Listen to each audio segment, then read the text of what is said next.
Hello दोस्तों, नमस्कार। मैं राजपति और अपने मिंसी लोगी चैनल पर आप सभी का स्वागत करती हूँ। तो मैं एक कन्यादान का गीत लेकर आई हूँ। बेटी कन्यादान का है।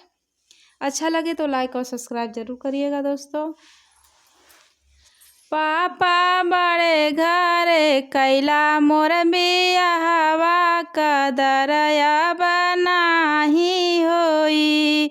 पापा बड़े घरे कैला मोर बियाहवा कदरया बनाही होई। दुल्हे गाड़ी मांगे, दुल्हे ट्रैक्टर मांगे, दुल्हे करवा के मांगे डाया बरवा कदरया नाही होई।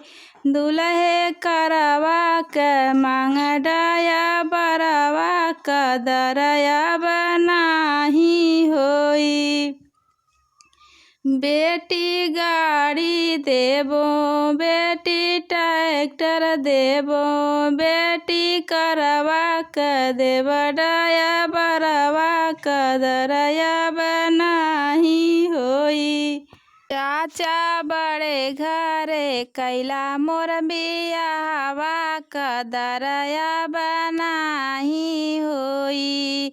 चाचा बड़े घरे कैला मोर बियाहवा कदरया नाही होई।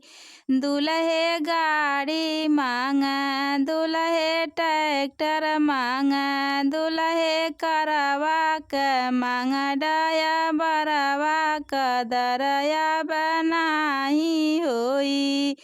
दुल्हे करवा के मांगे डाया बरवा कदरया नाही होई।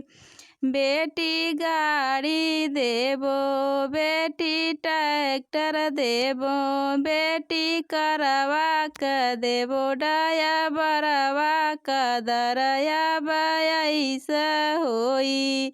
बेटी करवा के देबो डाया बरवा कदरया ऐसा होई। भैया बड़े घरे कैला मोर बियाहवा कदरया नाही होई। भैया बड़े घरे कैला मोर बियाहवा कदरया नाही होई। दुल्हे गाड़ी मांगे, दुल्हे ट्रैक्टर मांगे, दुल्हे करवा के मांगे डाया बरवा कदरया नाही होई।